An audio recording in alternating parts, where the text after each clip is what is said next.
Thank you so much for inviting me today. It's a pleasure to be here. Can you see my slides? I just want to make sure you can see my slides before I get going.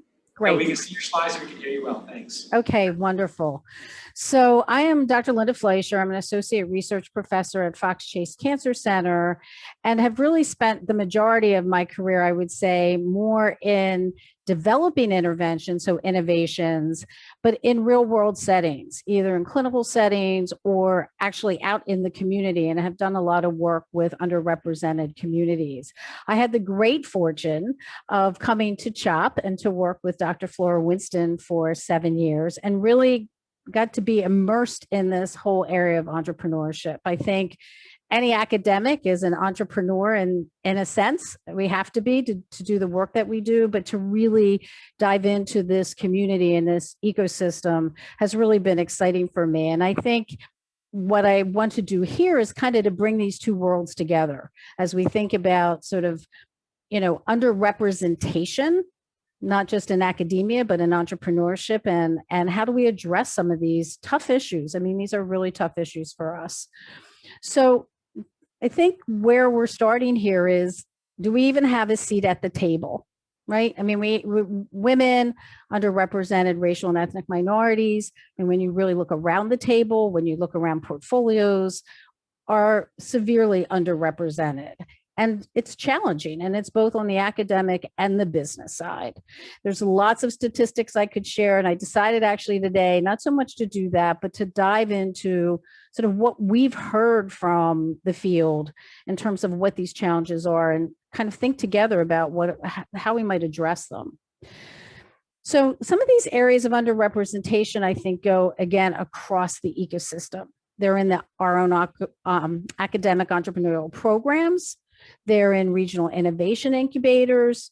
If you look at the portfolios at the federal level and some of the work that we did with NSF, that was a major concern of theirs, is how do we really begin to change our portfolio to be more inclusive of diversity, as well as venture capital portfolios. So again, it's not in just one area, it's across the board.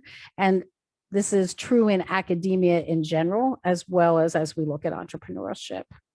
So we had a small grant from the NSF. We had a phase 1 STTR, and I think bringing together some of this work from our disparities work, we were asked to participate in a pilot with NSF to really kind of look at these barriers a little bit more deeply.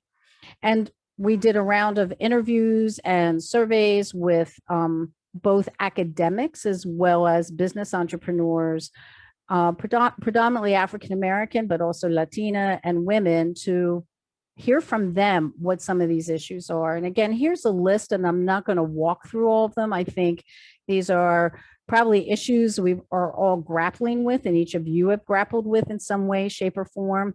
But I think sort of two of the areas that really hit me hard, and I think we need to take to heart actually, is kind of this inadequate early financing. That, for many of these people who may be interested in entrepreneurship, they're not coming with that financial background. They don't have aunts and uncles, family that they can go to sponsor them or to be that early seed funding. And the other thing is that we heard was this risk of academic standing. For many of these academics, they have worked very hard to get into the positions they have. And there's a fear and sort of a fear about the risk of losing that academic standing if their project wasn't successful, or if their institution really didn't value sort of this building out their entrepreneurship perspectives and projects. So I've shared with you here some of the quotes that we heard from our participants. And again, I think the one at the bottom is probably the most critical. So if we don't have more underrepresented minorities in academia, we're going to have really difficulty really increasing this pipeline into entrepreneurship.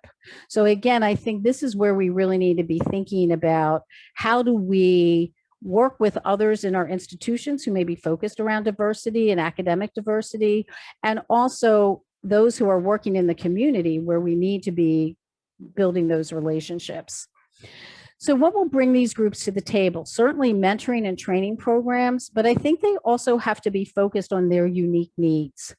And I think that many of our programs are more generic to a general population and don't really address some of those cultural barriers that may be felt by some of these groups.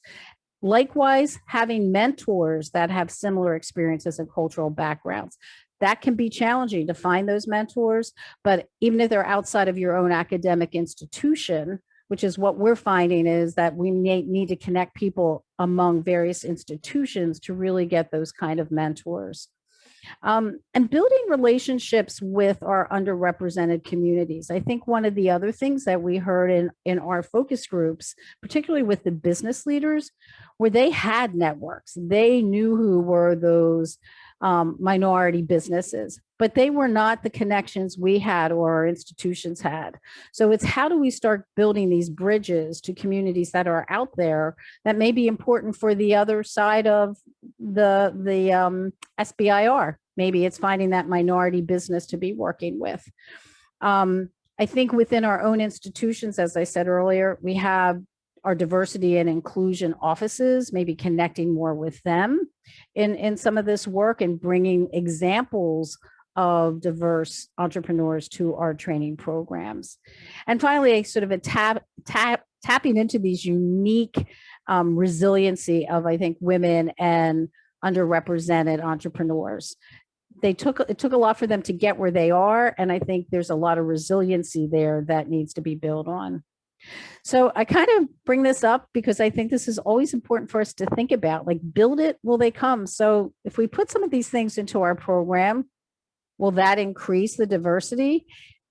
It will certainly help, but it may not really be the only thing. I think it's really about reaching out, us being more creative about how do we identify these academics, these underrepresented academics, and how can we engage them? And I think, as Flora and many of you talked earlier, maybe even in this pre-entrepreneurial space, they may not be people who are initially thinking about coming to the program. How do you go out and find them within your organization? So I think this is more to be reflective. You know, what are you doing? What am I doing in my own work to really reach out and identify those underrepresented faculty who may have some interest in this space, you know, and understanding those challenges within your own institution and communities, I think is a pretty important step in this process. And I just want to share a couple of resources that you may want to be thinking about as you're thinking about ways in which to increase inclusion.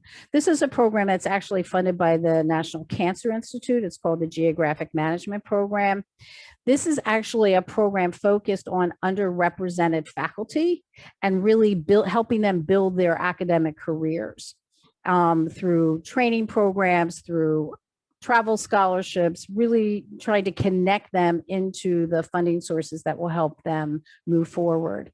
What's really interesting here is that we kind of use some of the work that we were doing with Flora and with this NSF pilot, and we went out and actually conducted interviews with investigators, and those interviews are on the GMAP website. You are welcome to use any of those interviews, those videos in any of your courses or in any of your curriculum. And I think being able to hear from those in the field who are tackling some of these issues, I think has really been helpful. And again, as I said, you're happy to use those. Some other possibilities, I think, is looking again for some of these funding sources, some of these particular programs. Just a few of them are listed here. Doing a Google search, you will find many more.